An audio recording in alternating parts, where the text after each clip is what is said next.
الشیطان الرجیم.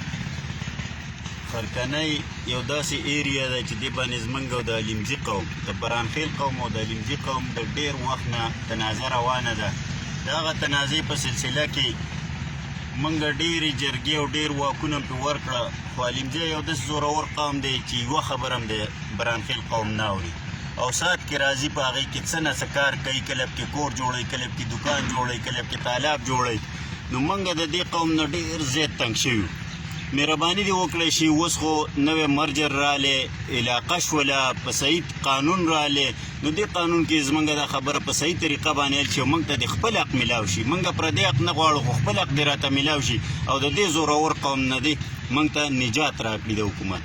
دا تنازع اوس په کوم ځای باندې روانه ده او اوس څه مسله مخې ته راغلې؟ اوس دا ده چې تازه آبادیب کې اوس شروع شوی 2 ورځې وشولې، هغوی په کورونه جوړوي، کله د شپې کار کوي، کله د ورځې کار کوي. موږ د 413 ډسټرکټ پولیس ته ویلې چې یاره دا قلار که که دا نه قلار زموږ قوم دی د غره ته راخیږي او بیا خامخا د دې نه فایرنګ او دغه تنازع ډېره زیاته جوړېږي. داسې نه چې په دې کې سبا مرګونه او دغه وشي. هغه پولیس چې کوم دي موږ منې کوي او هغوی ته غږ هم نه کوي، هغوی آزاد کړي دي، د 2-3 ورځو نه کار کوي. نو موږ دا ټول د ډي پي او 410 ته ډي پي او مومن ته دا موږ خواست کوو چې فوري طور دې دا کار بند کړي چې دا په جګړه باندې تمام نشي دا خبره، په اصلاح مشوره او په امن باندې دا خبره ختمه شي. نو دې کې خو څه جرګه هم روانه وه، څه موده وه، دا ستا تنازع خو ډېره زړه ده که نه؟ هغه جرګې کوم ځای؟ هغه جرګه چې کومه روانه وه هغه جرګې له موږ واک ورکړی و، علمزي مو له واک ورکړی، خو چې هغوی په قسم باندې خبره دا کړل چې خپل برید باندې په قسم باندې تېر شي، چې کوم ټیم مطلب د قسم ټیم رالی هغوی موږ نه وتښتېدل، په شا شول. ملک صاحب تاسو دغه حوالې سره څه ویل غواړئ؟ موږ دا وایو زموږ پلرونو او نیکونو علمزو له قلبې راوستې وي، جګړې پې کړې، په نیالۍ کې پې کړې ده، دلته پې کورونه نه دي، دې کې له ساتملې نه دي، اخوا دېخوا شوي دي. اخري نچوڼې دا دی چې موږ جرګه ونیوله، موږ نصرت ملک ونیو، هغې استبداد ونیو. علمزو ته یې ویل چې تاسو به په خپل برید باندې تېرېږئ. قرآن علما کاټ کې واخیستو او هغه ځای د موقع له مې ټیم را کړی و، ماښامه پورې کېناستلو، علمزي رانغله، موږ تیز ته راخواره شو. دا موږ ګټلی دی، خرکنۍ د برانخیل قام دا موږ څه ظلم کوي و سره د هغې ثبوت هم ما څه شته دی، د هغې نقل به هم د حکومت له ورکړمه. هغې لیکلي نصرت څپه چې دا به علمزي د قرآن نه وتښتېده.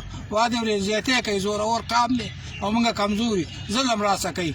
وا زموږ دا وایي چې موږ ته د خپل حق میلاو شي.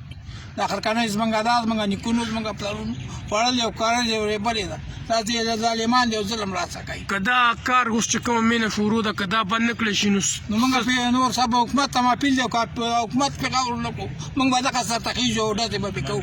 څومره ټایم او څه ټایم هم ورکړی؟ سبا 9 بجې قوم زموږ دې خوا لږ دې دغه ته ګوره څنګه سبا 9 بجې زموږ قوم دا دغه ورکړی، کشر زموږ د کنټرول نه وځي. نو زموږ حکومت ته بیا هم یو ځل دا خواست دی چې دا تنازع دې نن تر ننه دا کار بند کړي او دا تنازع دې ختم کړي. نن ګوره زموږ د جرګې دا مقصد دی چې ډسټرکټ مومن ډي پي او ډسټرکټ 410 ډي پي او په دې باندې ایکشن والي او دا تنازع چې دا په دې کې یو امن راولي. که نه نو سبا زموږ د قوم جرګه ده او دا به خېږي حکومت ته به بیا ډېره سخته مشکلات پېښ شي.